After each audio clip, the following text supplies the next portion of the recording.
Welcome, fight fans, to the Fighters Boys Kickass podcast. Your Fight Talk Authority. Not to mention the most entertaining and talked about podcast with your kick-ass host, Richard ORTIZ. You mad? Come at me, bro. And his loyal kick-ass co-host, Senor Cole ESCOVEDO. Streaming live and worldwide. Coming to you all the way live from a little place somewhere in Cali. The Fighters Boys Kickass Podcast. Fresno, California, or should I just say California altogether? We're live here at Mad Production Studios in Fresno, California, where Mad Studios is knocking out the competition, just like the Fighter's Voice Kick-Ass podcast. Or should I say the Fighter's Voice, the only voice that matters. We're simply knocking out the competition. Tonight's guest we have with us, one of the youngest fighters ever to turn pro. To this day, as we speak, he is the youngest fighter to be undefeated, and that's the one, the only, and I had the opportunity of working with him side by side, Mr. Joseph El Tigre Landeros. What's up, my man? Welcome to the Fighter's Voice Kick-Ass podcast. Hey, how's it going, Richard? Hey, how are you doing, my man? Yeah, it's been a minute. Where are you at? You training right now? Yeah, I'm actually at my gym here in Riverside, California, and we're just getting ready for this upcoming fight.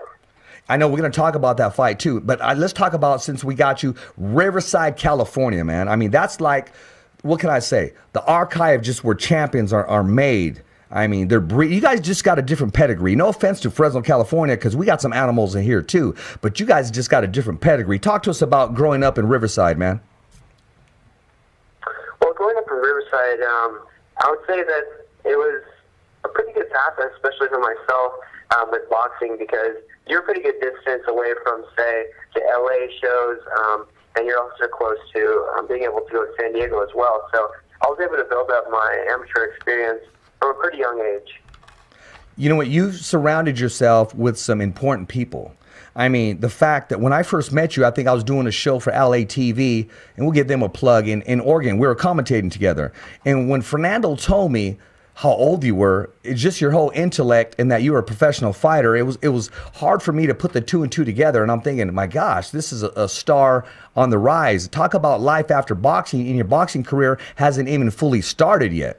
So you have all those opportunities and all those talents. Talk to us about all the opportunities that have been given to you, that you've earned, so to speak. When I say given to you, it's because after you earned it, yes, they were given to you. But talk to us about your inner circle and all your strong points, and those that are working in Team Landeros. Right. Well, I've been pretty much at my side is my father since the beginning of my amateur career. But alongside him are people such as Jose Monchis Torres and Fernando Paramo, who have people such as, Monchis, who is my trainer, and Fernando, who has worked with networking all together with LA TV. But as far as the things I've been able to achieve with these people at my side, I've been able to have an appearance on a Nike commercial as well as be involved within 2 movies. But I think the greatest thing of all is that I'm able to go out to Mexico and be cradled with open arms with the communities and be able to just be myself. You know, you talk about Fernando. A lot of people don't know. They go to the archives. They will see Fernando commentating for Top Rank Boxing, interviewing Julio Cesar Chavez on the day of the day he fought Oscar De La Hoya. I mean, the man is a legend. Yeah, he definitely is. I don't know how life happened to bring us together, but at the end of the day, it's been working out really well. I mean, you know what? There's so much to talk about, not just boxing in the ring. And I do want to talk about that Nike commercial. I mean, I'm wearing some Adidas right now, but I just want to do it, just like Nike. Jose Ramirez is doing something here from Avenal. I know he's closing a deal with Nike. But to say that you've made a legitimate professional commercial with Nike, tell us about that experience. And then we're going to talk about, because we got some movie lovers, actors, and directors in the studio, what it was like starring in those roles and how big your roles are and where can we watch it. But let's talk about that Nike commercial. How did you close that deal? Well, with the whole opportunity with Nike, it had been something that had to be kept underground for a really long time, especially because, as we said before, it is Nike. But it was something that was in the works, and I almost didn't believe that it was going to come into fruition until one day I finally got that address to meet up at the shoot, and everything went smoothly. It took around 2 days to pretty much fully get filmed through, but I'm just really grateful to be able to have an experience such as that. You know, you said you had to keep it under wraps a little bit. I know, but I'm going to be honest with you. Fernando kept hinting. He goes, Richard, do you like Nike shoes? Do you watch Jordan? So he was throwing his little hints in there. I was kind of putting it together too, man. I mean, so did they hook you up a little bit? A Nike hat at least or something? Or a nice Nike check? So what was that? Do they hook you up with some Nike gear or, a little Nike checks that we can, go to the mall and just do it? Yeah, we were able to, build a connection with them, and they were able to, give us some gear and stuff like that. But for the most part, it was just one step in my career that I was really grateful to be able to be given. I want to move on and talk about your movie, but I'm going to keep that on ice. Let's talk about what got you this opportunity. And that's your two hands. That's your speed. That's your tenacity. And I have to, by viewing your fights, I got to say a lot of success is I love your footwork. A lot of fighters, they just trainers and commentators, they'll look at the body work, the jab, the right hand, what have you. I'm always looking at the lower half, and that's the footwork, man. Did you ever do cross country? Did you do any football, or what else did you do besides professional boxing? Well, for the first 3 years, I was involved.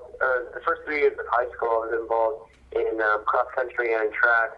I was running mostly long distances, but even before that, since a young age, I was introduced into sports, say such as soccer or different forms of things such as that. So I've always been really athletic as my lifestyle. But when it comes down to boxing, I think focusing on the fundamentals and putting all of that energy into the plan can really go a long way if you stay committed.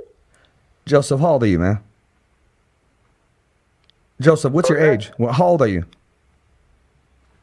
I'm 18 years old now. I know, but I'm listening to you talk, man. I'm just giving you a hard time, man. You sound a lot older than 18, your maturity level and just the way you put your words together, man. I mean, were you an English major? Were you on the debate team? I mean, talk to us, man. In high school, were you an English major? I know, because I don't even think, are you still in high school? Yes, this is my last year, actually. Oh, my gosh. Actually just Okay. graduating in about 40 days. Okay, you're undefeated, 15-0, 15 knockouts. You're the youngest professional fighter that's still undefeated, and you're fighting for a bout. You're fighting for the youth silver featherweight title in Mexico. You got a Nike commercial, and you got 2 movies.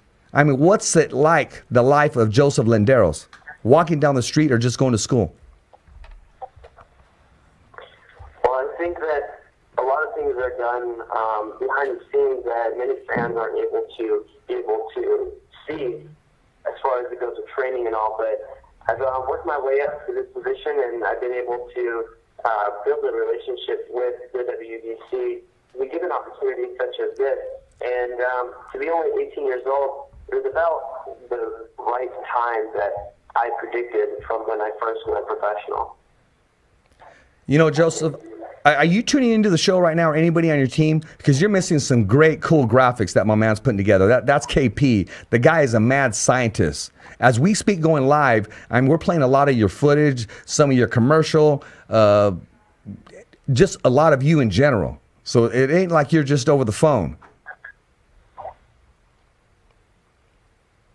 Did you catch that, Joseph? I didn't understand what you said. What I'm saying, are you tuning into the live stream right now on Facebook? It's on Facebook, The Fighter's Voice, because you're missing one heck of a live show. Make sure you... Is Fernando? What's your date? Yeah, I'm over here. His dad in the other side, the other room. Yeah. Connected. He's sharing.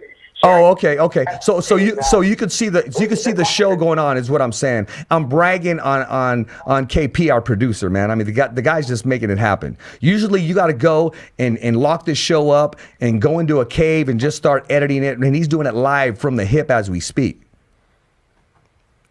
Fernando, I got you on the line, right, Fernando? We're getting a little bit of a bad connection. I think it's echoing a little bit. Could you repeat the question, please? Oh, no, I can hear you loud and clear. I was just bragging on some of the production that's taking place right now. We can move on from that. If you can't hear me, then let me know, or I'll talk a little slower, and that's really hard for me to do. But I want to talk about Joseph's fight coming up in April. Speak a little bit slower. I mean, yeah, because it's coming up a little bit of a. He has to be on the speaker. When you get down in the speaker, Oh yeah, that's right. That's our delay. Down a little bit. Okay. You have too much energy, huh?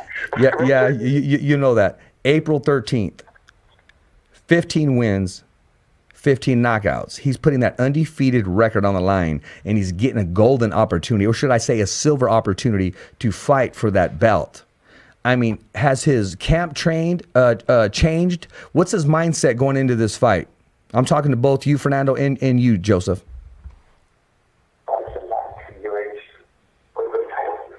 Well, I think that life is all about balance, and when it comes down to my work with being a professional boxer, I take it very seriously. So we've been setting up this plan for a few months now, coming down the way, being able to build up the plan using more defense, and I think that it's just about time that I'm being given this challenge to put my record on the line.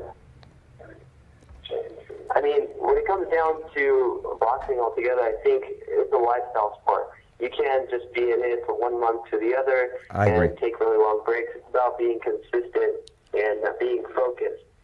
So what I've been able to be blessed with are different mentors such as Israel Vasquez and Fernando Parmo, who are at my side, trying to give me the best amount of, or also the Kingo Darasa, being able to give me the best amount of wisdom possible.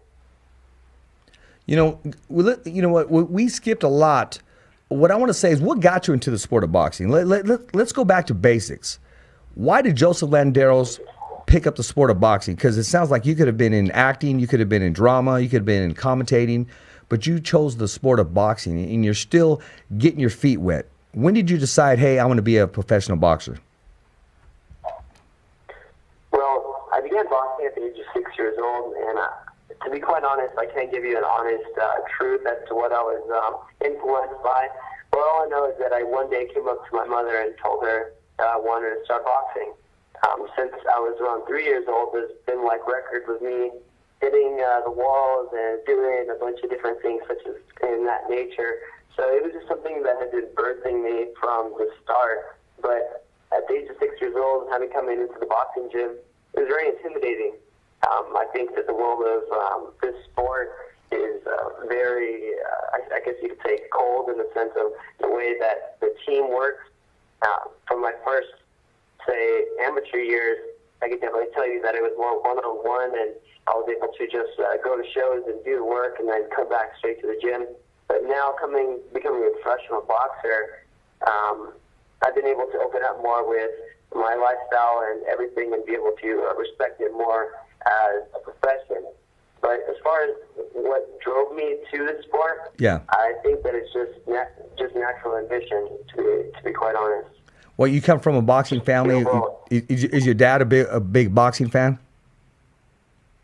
Yeah, my dad has been a pretty big boxing fan, but I guess you could say in the beginning it was pretty casual. He had watched some of the earlier fights with Julio Cesar Chavez and with Oscar De La Hoya, and didn't really into that, and I suppose I could have picked up on it, but I was never pushed or tried to be persuaded in any certain way to become a professional boxer. How have your classmates treated you in school? Are they very supportive of what you're doing? Are they surprised? Are a lot of them aware of exactly what you're doing, not just as a fighter, but doing some acting as well? At this point, I think that everyone pretty much knows that I'm a professional boxer, and it's something that's taken time to settle in because of, say, my absences and my difference in a lifestyle from other students. But now we're at the point, being a senior, that everything is pretty transparent with my community and with my school. Well, that was going to be The number one thing I'm going to tell you is the problems I've had with my dietary plan and the way that I have to take on the approach on cutting weight. At the school, I'm not able to be given food getting dropped off. So So I have to be able to make the food in the morning and everything like that. But it got to the point where they were trying to catch my dad for dropping off my daily lunches and they finally caught him, and they had a talk with him and everything. Oh wow. Okay. Well, I mean that's kind of different, something you have to deal with. But hey, it got to get done. I mean, I'm looking at you right now. You don't got a ounce of body fat. You kind of look like a Mexican Bruce Lee. Thank you. And you know that's a compliment. I want to ask you this, man. When are we going to see you in the States? Because Mexico has been spoiled. I mean, you are like their poster child. When are we going to see you in the States? When are we going to see you in Fresno, California, Las Vegas, Nevada, or even on Garcia Promotions with the Riverside boxing? When can we look forward to that? Well, you can be looking forward to that coming up soon after this fight. I think that after solidifying this belt, it'll definitely establish my place in the sport, getting closer and closer to my main goal, which is to become a world champion, besides becoming a youth world champion, but just a full-on world champion with the green belt and all. But I want to be able to explore different realms, say with opening up a boxing gym to the public, or even starting up my own promotional company or managing company for upcoming talent. So I think there are a lot of different steps that are going to guide us in that path to be able to come to Fresno or to be able to come to Riverside. But like I said, we just have to get through April 13th first. I'm laughing, man, because laughing with you, because I mean that's entrepreneur 1A. I mean, you're already thinking about your promotions. You're already thinking about your own brand. You're already thinking about accelerating, and you're not waiting to have the belt around your waist to have that platform. I mean, you're doing it now. Talk to us, because you did some color commentating. I had the pleasure of working with you side by side. The very first time you got behind the microphone, were you nervous? Did you feel comfortable, or what was going through your mind? And I know you're very well coached with the legend Fernando. Well, within my activity within school, I've been able to be enrolled in different classes, more advanced placement classes, and I overall overcame, I guess, the idea of stage fright or a public speaking fright. But it was something entirely different when I first put on that headset, because for once, everything was on the line, everything had to be recorded live, and it was something of an experience that I'll never forget, and I hope that I can go back to commentating shortly after this next fight, at least, just to give it another go. But it's just like everything else in life. I think you have to dabble in what makes you feel uncomfortable sometimes, because those types of efforts will get you longer in life, or get you different places in life. Well, I don't think you're shy at all. I mean, you use the word shy. Talk to us about the movies that you were involved in. What's the name of the movies, and what was your role in each movie? Well, I'm involved in a movie called The 13th Round, which I am the second to, I suppose, I'm the best friend of the main character, but I actually have a shortly lived role because of the fact that I'm cut out like in the middle of the movie from complications. And that is about a man who is overcoming his sicknesses and coming back from the trenches to essentially get his first professional fight. But that film was actually less of a production, at least for myself. But the main film that I'm starring in and I'm the main actor in is called Shadow Boxing. Yeah, I heard a lot about that one.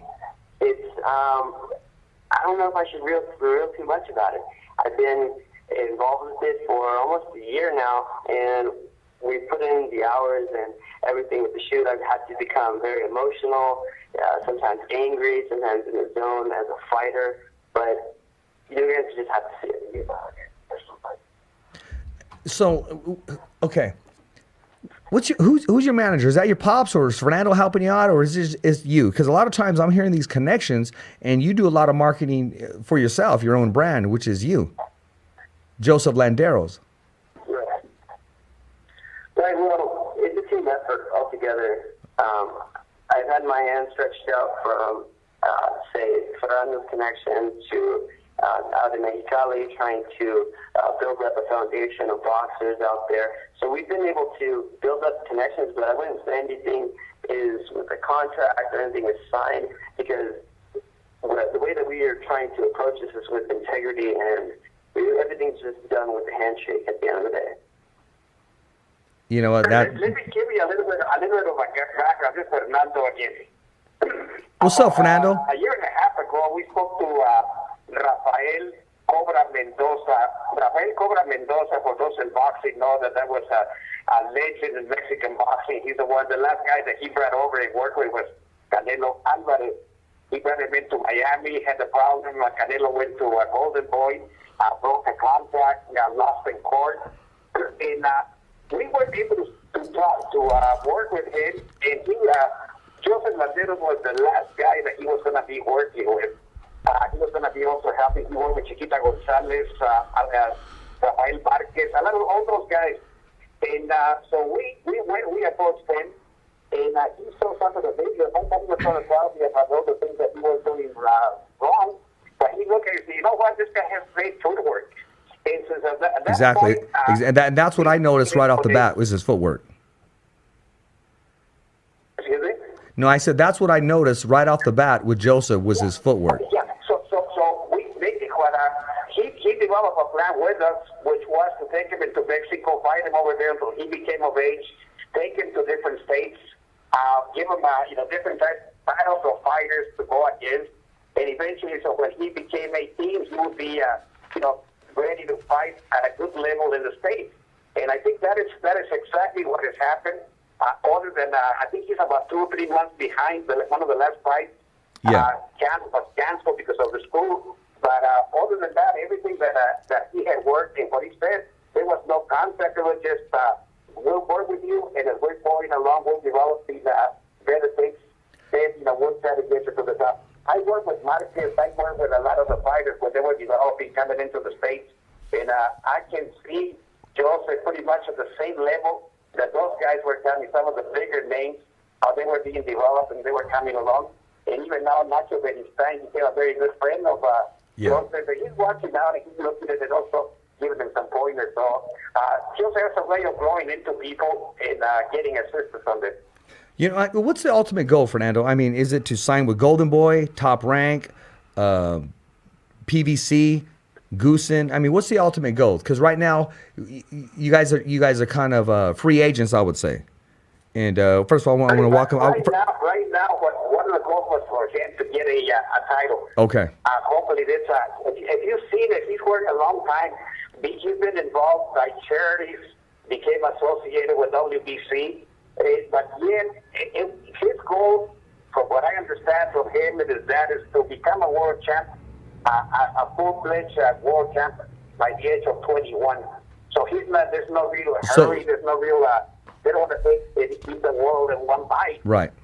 He knows and understands that boxing is a learning process. Sure. There's a lot of big guns out there. He has to be ready. And I think he understands that you do got some big names out there. So as far as where he go now, right now he's in a holding pattern. There's been some people approach him, but I think he wants to learn more before he starts looking around. Okay, well, Fernando, I mean, can you hint a little bit? Can you talk to us? Who has tried making contact with you guys? Who has tried to sign him? Anybody that you can? I know this guy cannot go unnoticed. People associated to Top Rank, people associated with Golden Boy, but not the companies directly. Okay. People associated with there's plenty in Mexico, very small promoters. Yeah. A lot of guys, everybody will invite them to fight in Mexico, and whether it's in Tijuana, whether it's Guadalajara, Aguascalientes, Culiacán. And actually, the only reason that he went back to Mexico was because there was before they were looking into the youth title, right? Full-fledged youth title. That became committed to somebody else. So they told him, well, the only thing that's available is the silver YouTuber title. He said, well, yeah, that's a good belt. It's also a WBC. He had to go now for weight control. He had to go also for the.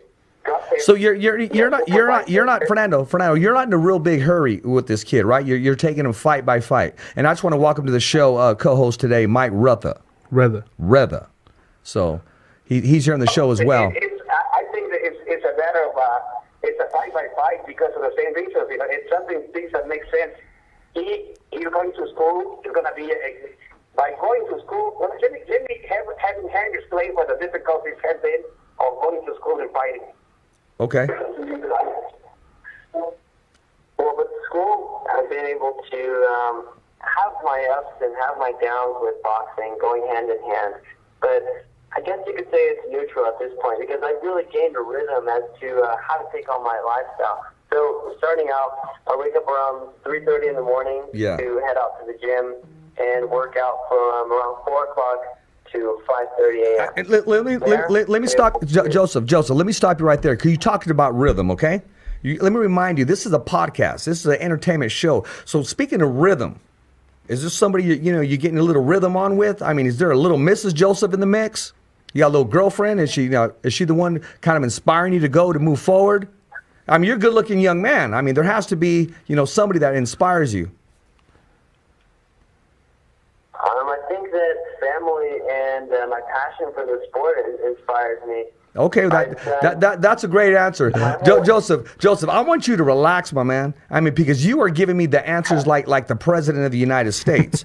I want to find out what makes Joseph laugh?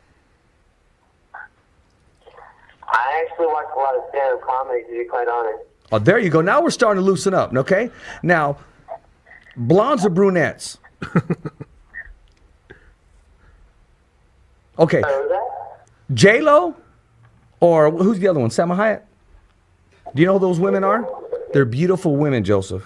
All men love women, and all men like to be motivated by women. I just wanted to change it up because you're giving me answers like I'm talking to Obama. I mean, that speech is just great. And you're very smart. You're a very bright young man. But I want the listeners to know exactly what's Joseph made out of, man. I mean, what do you like to do on your free time when you're not boxing? Do you like to go dancing at all? Yeah, well, I like to visit the different landmarks in this beautiful state called California. I've been able to travel a lot, and I also produce music, actually. I've been doing that for a couple of years now, and mainly work on like hip-hop based beats. And well, before that, if you really want to know, I had pretty much my own business reselling sneakers. So I was really making a pretty good amount of money off of that because it was just something that came naturally to me. But there are only a few things that occupy my life at the moment, and I'm just really focusing on boxing. That's good, Joseph. I want you to go back 30 seconds ago. See, that's what I'm talking about. You were just flowing, my man, which means you were having a good time. You were talking about something that you love to do. And then a lot of people didn't even know that you're passionate and you do some music production. What type of music do you do? Like hip hop, love ballads, or what's going through your mind when you're producing music? Well, as far as music goes, I think that I've always had a passion for it, especially having been involved in dance from a young age. I took hip-hop classes for a couple of years, actually. I was involved in a Los Angeles crew and was able to go to a couple competitions, performing in Vegas and in different areas. Oh, wow. But so that rhythm portion came pretty easily to me, but as far as those producing, a lot of it's more technical because you have to think about equalizing and compressing and all the different components that go with the overall perfection of the sound. So that was just something really intriguing to me, the numbers and the dials and just what I can learn from it. So over time I've been able to build up my style as mostly hip-hop based beats. There you go. Hey, Joseph, I have my co-host on the show, Mike Ruther. He has a question for you, my man, because I know he wants to ask you about some of the featherweights that are out there who you wouldn't mind sharing the ring with in the future. Go for it, Mike. So how far would you say you are from at least getting a chance to compete with maybe not the champions of the weight class, but at least one of the top 15 contenders in that division? I'm sorry, I couldn't really hear. I'm sorry. Said, how far do you think you are from challenging at least one of the top 15 contenders of the division? Well, years or so, we'll be able to accomplish only, and I've been able to establish my career as being undefeated, which I'm not going to say that that's necessarily the most impressive thing. You know, a boxer can be cradled, and sometimes in some cases a boxer with multiple losses can be, you know, a legend in the sport. Say someone like Manny Pacquiao or Miguel Cotto. That doesn't necessarily mean that they're a bad fighter, but I'm just trying to build up these experiences with the WBC and be able to defend my title a couple times so that I can overall build up my more wisdom in the ring. Okay. And what's one fighter, either now or you know past, that you would have loved to share the ring with one time? So was that? What fighter, either now or you know back in the day, would you have loved to share the ring with, either sparring or in an actual fight? Who would you love to share the ring with? Well, as far as sparring goes, or even a fight, I think that my dream competition would have to be my idol, which is Juan Manuel Marquez. I think that with his style and my style, it would definitely be an action-packed show for the fans and an overall honor for me to be able to be up in the ring with him. That's a great answer. I think a lot of people or a lot of I like Marquez. fans who are very temporary with the sport can see boxing as just being something brutal and something without passion, but I think this is an art at the end of the day. Yep, yes it is. I like Marquez. So Keeps his hands up high. Yep. I have no problem paying homage to the man. That's right. Yep. Keeps his hands up high. Like, do you remember a fighter named, and Fernando could probably tell you, Ricardo Lopez? Finito. You kind of remind me of him, the way you move around. Ricardo Lopez. I think, yeah, Ricardo Lopez, the Benito Lopez, 50 Yep. 50 and amateur and professional, undefeated all the way. Yeah, all the way. So I think, but, What I'm saying is he kind of reminds me of him a little bit. He reminds me of Marquez when we went to saw Nacho Benistain. He said, you know, I said, what does he remind you? He says, young Marquez. Yeah. The same body style, even some of the features, the hair, the same features, and I think the movements, of course, the other guy was really almost a perfectionist now on his style. You know what? Joseph is developing. I'm probably going to start up something here in this area, but you know who I would love to see Joseph compete with? And we got a guy here in Fresno, and I don't know how far they're off in weights, but I'm talking about Kevin Mendoza. Are you familiar with professional Kevin Mendoza? Kevin Mendoza from Fresno? Right. Well, you know, there's a lot of people that pretty much came up with him. You know, a lot of the guys that were fighting amateur are now turning pro at 18. So there's a whole bunch of very good fighters out there. And some of the ones that he has already sparred with or competed in the amateurs. But, you know, there's no lack of talent. I think that the goal here and the whole thing is to make sure they're getting them ready. Yeah. And then seeing who's going to be available, who's going to be up there in 2 years from now. Right now, there's a featherweight, one of the best featherweights, if not the best featherweight in the world, is a Filipino fighter that is signed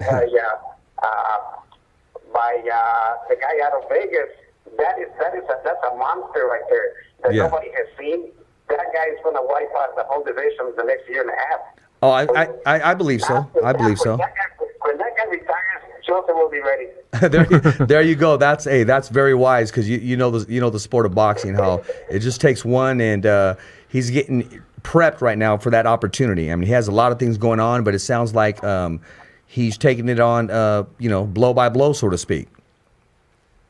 Fernando, when can we see him in Fresno, man? I want to see Joseph in Fresno, and I would love to call one of his fights. When can we make that happen? What? When can we see Joseph? I think the next time that he fights in California, you should definitely be there. Oh, well, definitely, man. You know that. And I'm ready to put the headset back on with you, my man. Oh yeah, well definitely. Right now, there's been a little bit of a hold on the excuse me. There's a little bit of a hold on the production side. San Francisco has cooled down a bit. Yeah. And right now we're doing a lot more shows in Mexico. There's a couple of people now that I think that towards the end of the year is going to be looking good, and I think we're going to start really readying up in California. So get ready. Yeah, we're getting ready. Hey, Fernando, I want one more question with Joseph, and we're going to set him free so he can go finish his workout. So, Joseph, I got to ask you this, my man. Joseph, you there? Yeah, I'm here. Okay. Listen, I know you are a young talent. I know I'm talking to a future champion because of your work ethic and because of the whole team that you have around you and just your mindset. But I see you doing other things besides boxing as well as your boxing. And my advice to you is stay focused, don't get distracted. Mm-hmm. But I can see you doing some commentating in life after boxing. And I'm saying this, and your career hasn't even started yet. So when it does, because I can see you holding that green belt. So Jose Suleiman will be strapped that around your waist in about 3 years. How does that make you feel? Can you see that happening? Can you see yourself as a world champion? Well, I've always envisioned myself within the sport of boxing, and I think that with great people, with great people such as yourself, hopefully I can be able to be alongside you in a couple of years, or say after my career, being able to pursue on being a commentator. But I think, as you said, there are different different avenues that I could take on, and I'm just looking forward to the different opportunities that boxing will bring me. But thank you. It's a pleasure to be able to hear that from a person such as yourself. Hey, man, and you make it easy for me to say because I've watched you. I work side by side with you. I talk to Fernando almost daily, when his phone's not messed up because I gotta save some money and I gotta buy Fernando another phone. Because a lot of times, his phone to get messed up. He's going to be going back to training now. Okay. And I think it's a couple of things to say. Okay. I want to hear what he has to say. I just want to let everyone to put a thumbs up for Richie. That's right, all day long. That's right, my man. All day long. You know that already, huh? Thank you very much.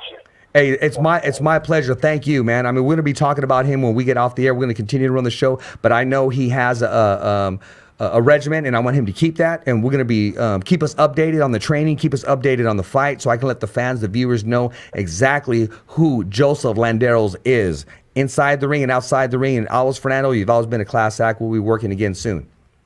Take care, my man. Thank you very much. All right. Thank you very much. All right.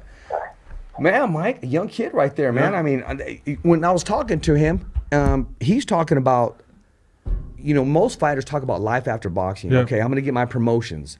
I'm going to do some commentating. I'm going to do some acting. I'm going to do some commercials. He's doing it while he's still lacing fighting, up the gloves, man. That's a good head on your shoulders. Well, that's a very good head on the shoulders. And as he said, he compares himself to Marquez. Well, Marquez is one of the smartest fighters in the world. Very smart. So there you go. IQ. Oh, okay. We hung up a little bit. That's okay. But maybe that noise is because he was sending a check in the mail or something, and we'll take that check. Yep. Yeah, and see, the legend, Fernando, I mean, he was a commentator for Top Rank Boxing. Knows Lee Samuel, knows Brad Goodman, Bob Arum, the who's who in boxing. If you go to the archives, he's there interviewing Julio Cesar Chavez. He has all those connections right there. Oh, he does, man. He does. He knows what he's talking about. Exactly, and he's good friends with, oh my gosh, what's the guy's name? Oh, he used to work for ESPN. Now it's going to bug me right now. Oh, It'll pop in my brain right now. Okay. Talking about popping in my brain or popping in the side of somebody's face. Dude, what's up with Paulie and this bare knuckle? He can't even wait. He went and slapped the cat. Yeah, that was funny, man. That was. But did you see that right hand? It looked kind of lazy. Yeah, I mean, hey, he did what he had to. He's trying to draw Conor to come in. He's trying to draw some revenue for himself. I can't be mad at that. He doesn't want a bare knuckle fight with Conor. Oh, no. No, I'm serious. No, he does not want. Paulie, stick to commentating. You're one of the best in the business, in the game. He was a great boxer, but not a great puncher. So well, exactly. A lot of flash, but I was hearing rumor has it that he couldn't crack an egg. Hey, he fought Khan, and you see how Khan Shin is. So that's right, huh? Yeah. That's right. Speaking of Amir Khan, man, I mean, hey, speaking of it, oh man, we need to check that man for a concussion. What he said about Crawford, talking about if I fought the same people, I'd be undefeated. Oh, yeah. Come on, man. The same guy that Crawford made his name up with is the same guy that put you to sleep. Come on. Well, I mean, you know who did kind of say, you know what, you're telling the truth? Charles Chimley. What's up, Charles? He left a statement in there, and he said, well, I kind of agree. But that's my man Charles, and Charles is a great nutritionist, a great advisor to the game, to the sport, and a great fan, a great friend. You could say it if he hadn't been knocked out by a common opponent, who Crawford dominated, knocked out Khan at Khan's level of coming up. But see, Khan don't just get knocked out. I mean, they're ugly. Sleep. They're ugly. Those are ugly knockouts. He was put to sleep, and Crawford dominated that same opponent. So for Khan to say that, either he's just trying to build up the fight, or how do you see that fight going, man? Honestly, now, yeah, Crawford in 8 at the most. Wow, you even think that long? Yeah, well, because Khan's got skills. He's got skills. Exactly. He's a great boxer, but eventually he's going to get caught. Well, he was giving Canelo fits, just his lateral movement in boxing. I had him at least 2 to 3 rounds he had in that fight. At least 2 to 3. Yeah, absolutely. And but eventually you see he just got caught. And the difference is when he fights someone that has power. Crawford is not a one-hit knockout artist, but he does have power. So it's going to build up till I see between the 6th and 8th where he'll catch him with something eventually, and that's it. Because, I mean, he got caught by Algeria, and Algeria as well. He doesn't have power, but he was wobbled. Yeah. So now imagine if Algeria Danny Garcia and, the list goes on. Danny Garcia, Samuel Vargas. All these guys have knocked him down, and some of those guys are not known to be punchers, and they've dropped him. And, of course, when he actually fought a puncher, Garcia, Canelo, Prescott, I mean, he was asleep. So, man, I mean, Canelo, he's going to have his hands full. I mean, there's no guarantee that he's just going to walk away. That's going to be a tough from fight. Jacobs. Jacobs going to give him some fits because if you look at Canelo, he has the most difficulty with boxers. Yep, guys people that move. Yeah, exactly, and that could counter his counters. That was his problem with Golovkin too. Was Golovkin knew when to counter his shot. So, and Canelo's a master counterpuncher. I think that if that fight goes the distance, that's not going to favor Canelo. That's just me right here. That's me saying I think Canelo's going to have to get him out. No, I think Canelo will win a decision. Either one of them can. I know they're going to go with it's Vegas. I can't see Jacobs winning by knockout. I can see Jacobs winning a decision. I could see it both ways. The reason I think Canelo can pull it out is because same way as when he's put on the first or the second fight with Golovkin, he didn't go in there and straight try to knock him out with one punch. He outboxed him for the majority of that fight. In the rematch, the difference was those body shots. Yeah. My God. Yeah, and that was the thing. He was boxing him, and he was standing in front of him. And if he does that to Jacobs, and he can beat Jacobs with that same style. So, but I think the most likely outcome would be maybe like 10th or 11th of a knockout. Miracle of Canelo. Man, right? That's the nickname. Yeah. Miracle Man. Exactly. So I mean, knockout maybe the 10th or 11th for Canelo, or it goes a distance. Jacobs has the power to hurt him. He does. So no, he has a decent right hand. Yeah, so he does have the power to hurt him, but Canelo has a hell of a chin. So we'll see where that goes. But I'm looking forward to that fight and that whole card now. If Garcia's on that card as well, Joseph Diaz is out here calling Tevin Farmer out for a fight on that card. That would be a great card. That is going to be a good fight. So what was your take on King Ryan? He looked like he was supposed to, and I mean, he did what he was supposed to do. You know what? Hey. He doesn't just sit back and take the wins. The guy promotes himself. Yep. At one point in time, and don't get me wrong, or shape or form, I put him in the same category as Floyd Mayweather. Everybody hated on Floyd for doing that stuff coming up, but he proved to be exactly who he said he was. Exactly. Ryan Garcia is definitely he has confidence. He has hand speed. I'd like to see him get some more head movement. Oh yeah, but he's very young. But you were also able to see he did improve his defense again. That guy only landed 10 punches in 2 rounds, and the guy wasn't a world beater, but still 10 punches and out of what was it, almost 100? Come on now. So he looked as good as he could with the opponent that he had. So I mean, you can't. How many more followers do you think he got? For just calling out Tank. Probably like another 500,000. Oh, absolutely. Oscar, Golden Boy. You know dang well he's not ready for the Tank. Oh, no. I mean, you know what? I like that. It's great marketing, man. I love his confidence. Oh, I love his confidence, too. And I like how he said it, too. Get your wins up and then come see me. That was perfect. Yeah, exactly. Because he's not just calling out Tank. He's calling everybody that Mayweather has. That's perfect.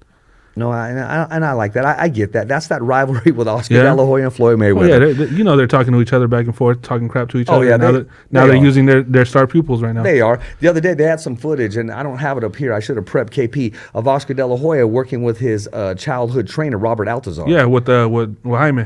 Yeah, Robert. Yeah, and he was, Oscar was still putting some punches Yeah, together. he's working out with Munguia. Yeah, had his jeans on and everything, man. Yeah. You know what? Because you see these other cats thinking about comeback. I know he didn't just get up there. He knew those cameras were going. Yeah. He didn't just get up there and He put just some he ones and twos in he there. wanted to show out that he still has it. Yeah, I think he still does. But I he's mean- now it's too long to come back from it. Now it's been 9 years. He's not. He's not no Sugar Ray Leonard. Exactly. That's the thing. He's and the thing was, he's done stuff that Sugar Ray didn't do when he was retired. That probably beat his body up more. Well, yeah. Yeah, Well, so- yeah. You're talking about some other stuff Yeah. too. So that's why I'm saying. So That's on his side because we never got to see the rematch with him and Floyd Mayweather, and it almost happened too a couple times at a press conference. But Yep. Floyd really won't get up, and Floyd's not going to fight for free. exactly. He's business first. And then he'll take that check from you as well as that beating. So Speaking of business, man, the fighter's voice, man. We were just conducting a meeting right before. It was a nice meeting too, man. It was good too. It was a good meeting. Got my man behind the scenes, Bobby. Bobby's making it happen, man. He's the man behind the scenes, man. it's the man behind everything. Oh yeah, he is. He is. He's like what you call the Asian Godfather, bro. I mean, he just comes in, man. You know what I mean? He just Gotta comes in have the real ring. smooth because when he walks into, there's like a swift of wind too. It just kind of. Just sits there in the dark. No, he does. Yeah, he does, man. He does. No, that's my dude right there, man. But no, hey, you know what? ESCOVEDO, ladies and gentlemen, kind of like under the weather. Yeah. Well, I mean, he's been busy. So Oh yeah, he has been busy.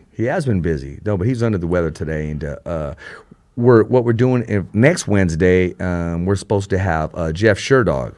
Now he's going to let me know about that. If not, then we're going to have one of the representatives from Everlast. Talk Yes, to us sir. about that. Ernie.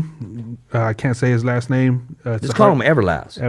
Everlast. But we've been in contact. We're supposed to have him on.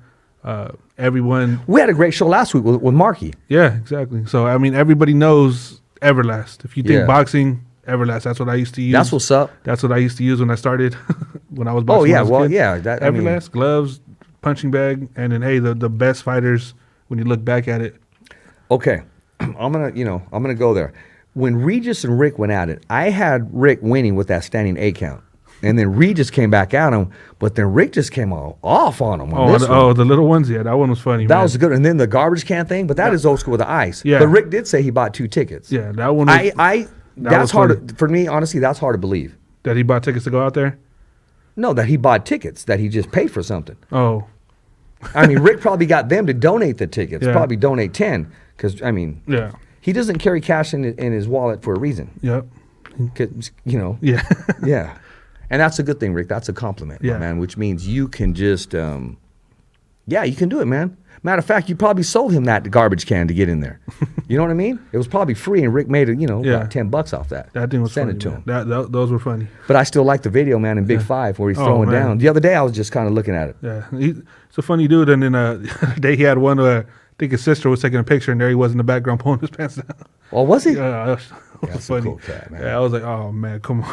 I don't think that fight's going to happen, though. I just don't. I don't think it's I going to think it will. There's going to be too much. Jose and him, they have too much pride to let it go. But I like Jose.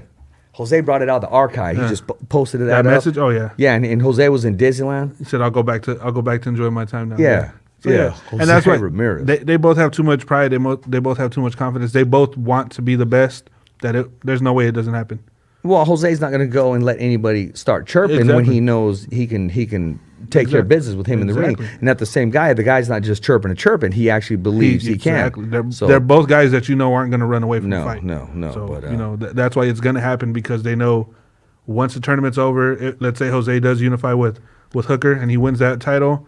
Once Regis, as I is Hooker said, is he staying down to 140s or is he moving up? well, Eddie Hearn came out and told Rick why he's talking to Regis while Yeah. he's busy. So I think that's all bad for Hooker. It's a great fight, but I think it's all bad if he had that issue because that style. and if that issue that he had with the weight, that's not something that it's like, it's a one-off. I missed by a pound, Yeah. 2 pounds.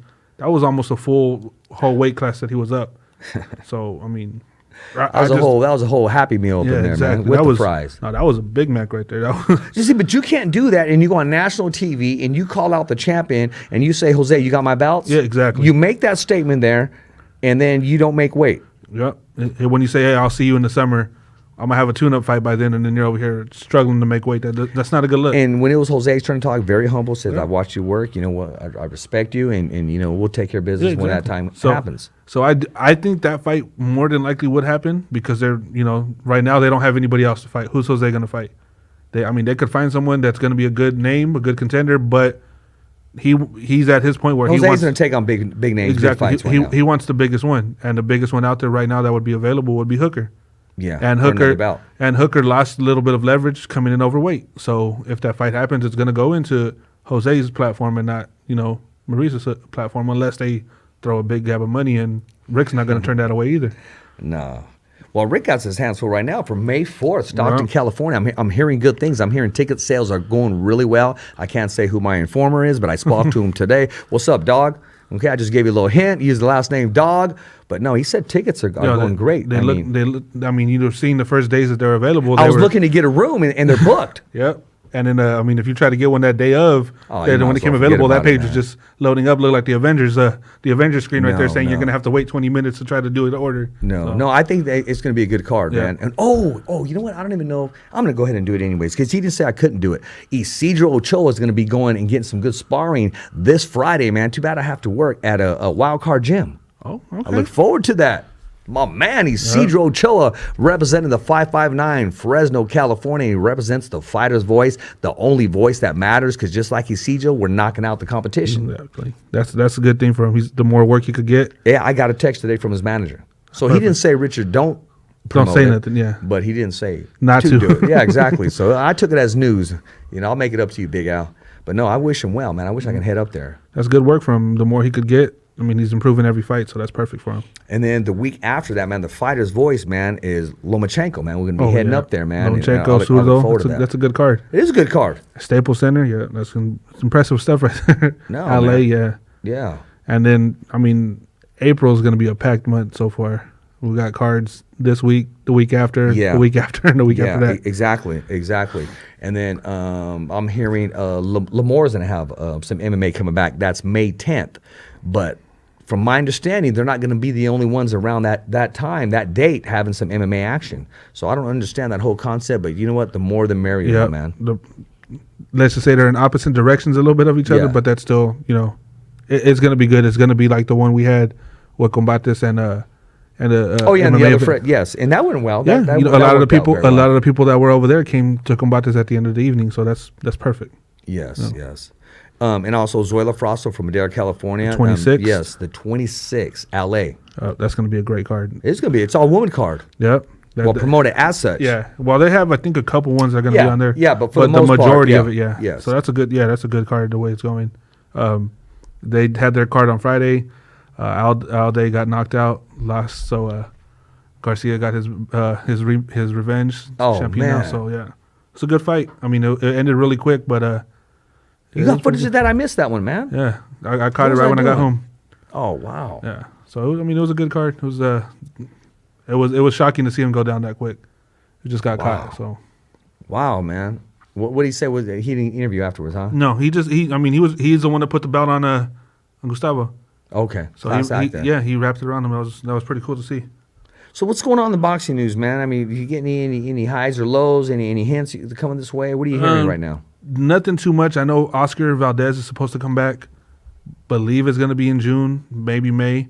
I know they finally did the rematch set up for Isaac Dogbe and Vaquero Navarrete, as well as Alacran Berchal and Bandito Vargas, 11th from Arizona. That's going to be a good card, man. That's rematches right there. That is going to be a good card. So there's some more coming, but that's so far what we have right now. And, just more news will come up. I think a lot of it's going to be once certain fights fall through or go. Yeah. We'll see. Like Charlo, you seen he was waiting on Brandon Adams, a contender winner, to see if he was going to go with Triple G. He's going with Charlo, so they're going to fight in June. His brother's going to get his rematch. That's a good fight.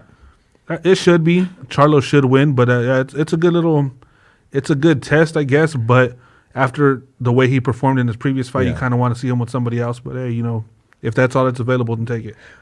As far as local fighters here, I've noticed, and he's been posting some stuff, Daniel Valdivia doing some training. So he's back in the gym again, and I'm looking forward to that. And, yeah, a very exciting fighter here in this area, man. And I'm looking to see him avenge a couple losses that he had, and maybe get back in the ring with some people that he shared the ring with before, and it really didn't go his way. Yeah, so and it's good to see him back. He's still young, so he still got a lot to do. And as Joseph said earlier, people could become legends after losses, so you never know. Now, I don't know if this is a comeback or not, but I've noticed Saul Lomas posted some things of the Latin Cobra. Started posting some things of him landing that big left hook and his thing. I know he has that hunger. I know he has that tenacity, and I know he has that pedigree. But the man he still has that speed and that power and that left hook. Yeah. If he's going to do it, I'd like for him to do it now. Yeah. But get completely healed and take it on 100% and being serious. Yeah. He came back. He looked good, and then he fell back a little bit again. So. Macho Camacho Jr. Has a fight date for May 18th. Where at? I'm thinking Delaware. Delaware. Okay. Yeah. So I got to find out exactly, because he texted me the other day, and they were just talking about it. So he is coming back to Fresno. He's coming back to Fresno, California. He'll be here in about 4 days to finish his training here, because he went back to Panama, and he just said, "No, it's different, man. It's completely different. It's just different. It's all hot and what have you." You know what I mean? Yeah. And he said, Richard, over there is just different. Because usually, it's so hot that, when you come here and they give you ice cream, over there, they just give them milk. Yeah. Because, you know what I mean? Because it's so hot, man. And, because, he has a weakness for ice cream. He does, You wouldn't be able to tell, man. No, Dude was man. in shape. Looks like he's in shape all year round. Oh, man. Well, I mean, yeah. I mean, he's taking care of himself, but he does like some tacos. Yeah. As we all do. Yeah, of course. Can never say no to that. No. Speaking of that, what was I going to tell you, my man? I'm trying to remember the guy's name that Fernando used to work with. Well, anyways, okay, I will say this. Been going to the archives, found some own interviews that I have on cassette. So I need to drop those on CD. I want to use them as some of the sound bites. I want KP to put some of it together. And you're going to hear this guy about maybe 24 years old talking to Don King on the phone. but you're going to hear it, man. And, just some little sound bites so we can have some fun.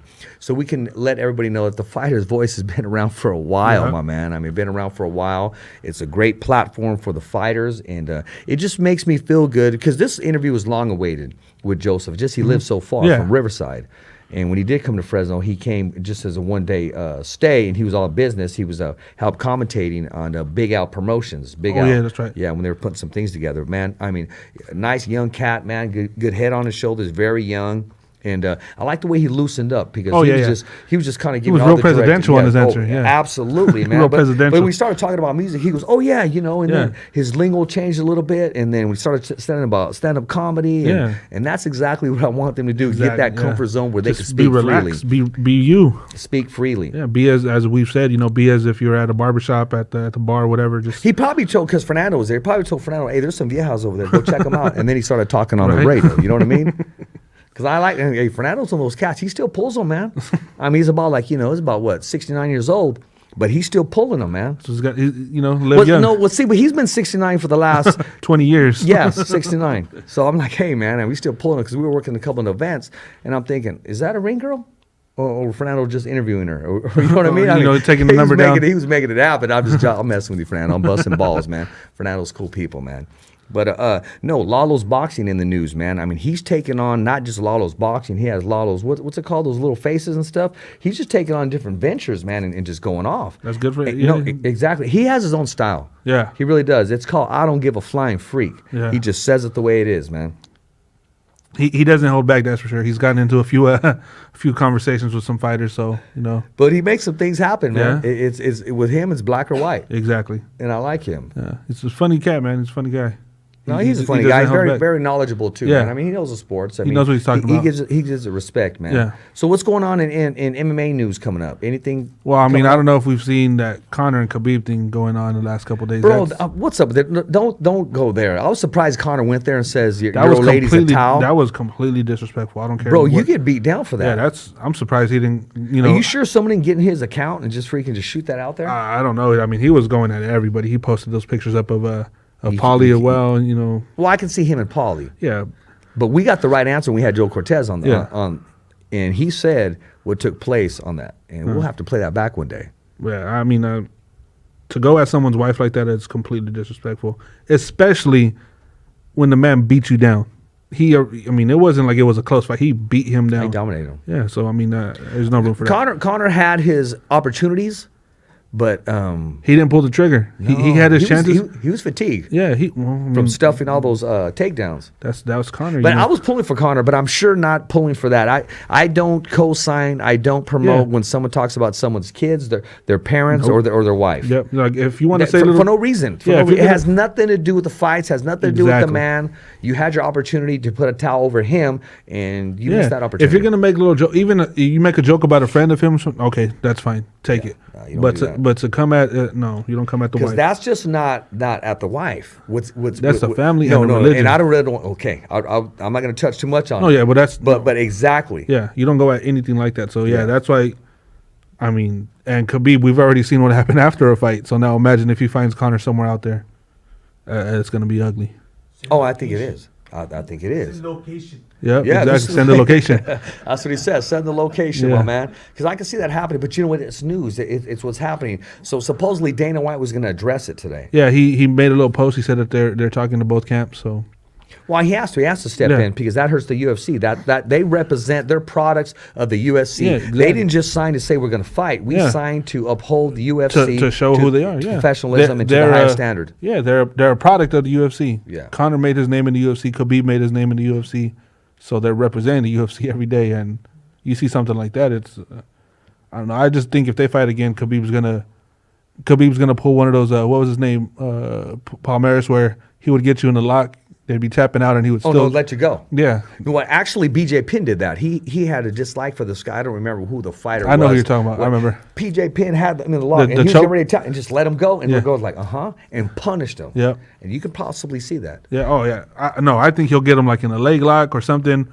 Pull it, and he'll tap, and then pop. You know what? When you do stuff like that, I don't think Conor wants to fight anymore. But he said that statement where he retired, he was forced to do so. Yeah. Do you buy that or what? No. He's trying to get some money. As he said, he's trying to get his equity. He's coming back, and his thinking is, let me get one of these little fights, be the main event, and then call out Khabib. Probably do it at the end of the year. I want to see Khabib and GSP. That won't happen. I want to see that one. No, That's the one I want to see. I would love to see it, but it's not going to happen.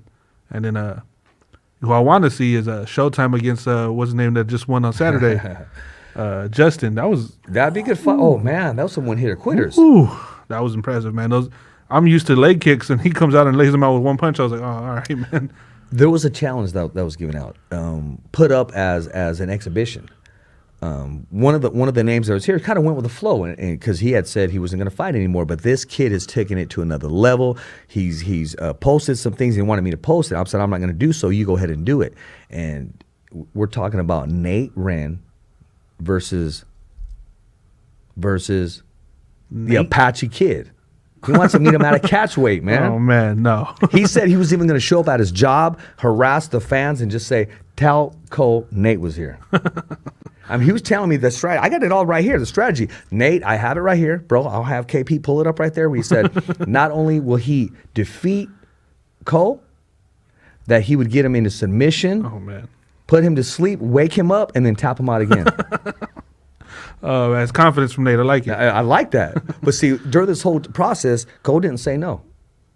He said, that may be interesting. You know the way Cole talks. You know, the numbers got to be right. Until we're over there like, Nate, come on, man. It's like an hour ago. I think Nate could beat Cole in chess. No, not even that, man. Maybe no, I don't mean that in a bad way. Yeah. No, I'm thinking like running. Oh, okay. Because the man, he went 18 hours, or was it 24 hours run? He did something to that effect. Yeah, and there's no disrespect to Nate, but come on, nah, man. Nate's my dude. Cole's that's a UFC vet, but Nate's serious. Yeah. He said, okay, he goes, we're going to compromise the rules. He goes, there's no kicking, there's no wrestling, and Cole can't throw a left or right. He just has to stay there, be the bag. You know what I mean? Hey, I mean, you want to test yourself sometimes. Like I said before, I challenged the fighter to spar, and I told him I wouldn't wear headgear. Well, I wish I could pull up the picture, because he had the picture of remember when Cole's wearing the green suit? Oh, yeah. And then, did you know Nate played the Grinch? So he put them side by side and said it's going to be a green fight. I was like, oh my God. I like Nate, though. Yeah, Nate's funny, man. He's a good dude. Oh, man. You know what? Hey, We're going to be back next week with the Fighter's Voice Knockout Radio Show. And next week, we have Jeff Sherdog coming in, and it's always a good time. I wish we had a longer block for that, so we may start that show early. I'm going to get confirmation because we are going to bring, what is he, the owner or one of the sales reps to Everlast? He's marketing. Marketing, Yeah, I mean, one of the marketing directors or what have you. And he's got a lot of people under him. I mean, he's got Spence, Andy Ventus, shout out to Tiburon, he's part of him. Yeah. Garcia, they're all part of Everlast. So yeah, he knows what he's doing. Well, I don't want. Okay, wait. I want to talk about that right now. I want to talk about May 4th, Stockton, California. You got Blake. Okay. You got Kilo. Mm-hmm. Okay. You got Flores, of course, Jr. You got Isidro Ochoa. You got Jerwin Acajas. Yep. And we have the main event. Better BF. Yeah. Yes. Hey, I really like that fight, man. Hot Rod is a good, solid fighter. That's a good test for Better BF. But that card is missing something. Why don't we have El Tiburon on that fight, that card? I don't understand that. He's about an hour away from Stockton. Why not? Yeah, I don't understand that. So he needs to be on there. I don't know. I guess I'll find out. No, he needs to be on that card. That would be a great move. Unless he has some news to drop that he's not, letting anybody know. Hey, as you know, like we've said, he's got his little discussions going on with Herring. Herring fights at the end of May, so maybe they know something that they know something. I'm excited to see Blake, man, under the lights. That's a good fight. I'm happy to see him back after looks like what was a little bit of a failed venture with when he was supposed to be fighting out in Vegas and it just never. Oh yeah, you know what? I was even afraid to ask him about that. I'm sure that if he wanted to talk about it, he would. Yeah. But a lot of those times when the people promise you, I don't know the whole system. Yeah, they may have promised him something, and Blake's not someone that's going to just do it just to do it. You got to make sure you're sticking to your word. So he's very smart. Yeah, they may have sold him something that wasn't real, and he's not going to just sit there and take it. So. Hey, props to him. He's staying busy, and that's what you need to do. But I like Blake though, man. See, we send the Fighter's Voice team to his house, and when he parks in the garage, oh, did you find your car, my man? They jacked him for his car, bro. Oh wow. Yeah, they took his car. But what I'm saying is, when you walk into Blake's house, he has it all set up like the freaking ESPYs, bro. He has like his own red carpet as he walks in, bro. Paparazzis hit him up right when he's walking in his house. I mean, because the man just makes it. He promotes himself. He's making it happen. And I'm not cracking fun at you, bro. I like what you do, man. Yep. Self-promote it, and that's where it's at. Dan, that's what we're talking about with Garcia. Exactly. Promote yourself. There you go. Exactly. There you go. Make your name. Exactly. Speaking of promoting, man, we're promoting the show. We want to thank all the viewers, all the listeners. Now, this is what I'm going to do today. I need you to subscribe. This is youtube.com/The Fighter's Voice or www.thefightersvoice.com. Subscribe, and I don't know if you subscribe. Send me a message. Just say, hey, I'm down with The Fighter's Voice. I'm going to take a random winner tonight, and I'm going to give a hat away, the Fighter's Voice hat. That's a $20 value. I'm going to give it away. Just give it away. So, again, it's www.youtube.com/The Fighter's Voice or go to www.thefightersvoice.com. Leave a message. Just say, I'm down with The Fighter's Voice. I didn't say the first, the second, or the third, just random. Whoever I have tonight, I'm just going to go, boom, I'm going to pick this person up, and I'm going to inbox them. I'm going to answer the message and say, you just want yourself a hat. Where do you want to meet? I will hand deliver it to you. Boom, here it is there. So, all you got to do is subscribe to the channel, my man. Get your free Fighter's Voice hat. You want to leave them with anything, Mike? This one's going to be a little bit off topic of the sport here, just in life in general. Sure. As you know, a lot of things has happened in the last week. Something happened on Sunday that the majority of us know.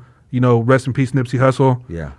Life was cut short, and he was like I was telling people, I was in Santa Cruz on Sunday when I found out about it, and it hit me like as if I knew the man, and I've never said a word to him, but it was a thought that someone that does so good for people was taken away like that. And then today the story came out that he actually went there because his friend had just got released from jail, and he went to get clothes for this man when that happened. Oh man. So if you people that you got out there, friends, family, whatever, if you love them, let them know, because you never know what's going to happen.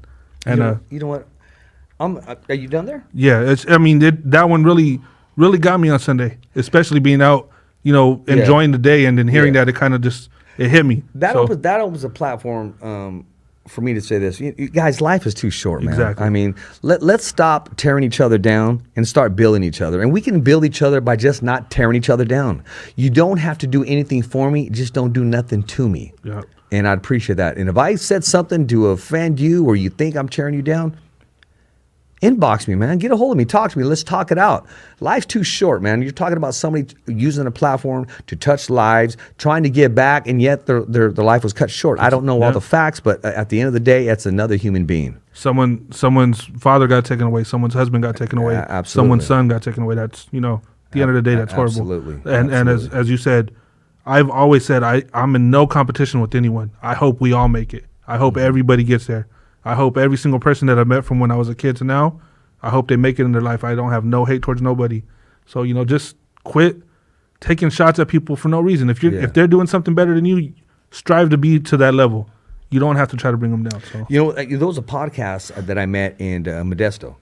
And I met them in person, man. They were cool people, man. They were saying, Rich, I like what you guys are doing. I mean, we support what you're doing. And I said, same here. I'm sharing the love. That's the way it should be, my man. Yep. Yeah. Not how many hits you got, how many viewerships. I mean, they were real cats. Yeah, I've got people telling me that too. People that I work with my other ventures that are like, hey, I watch the show, man.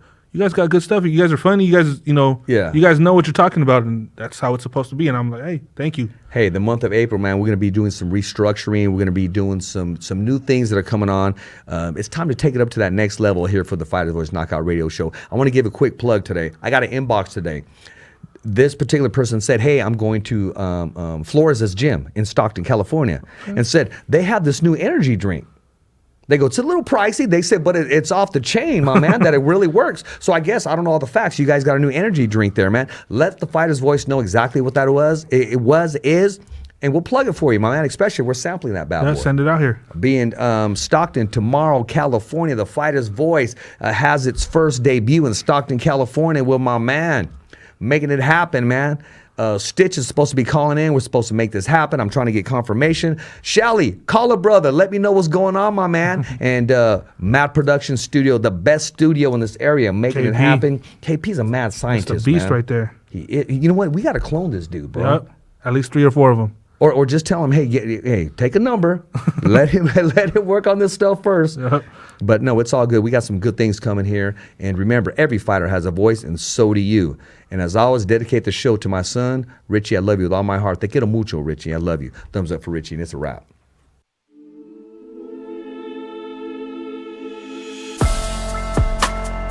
Okay, fight fans, it's not goodbye, but until next week. Remember.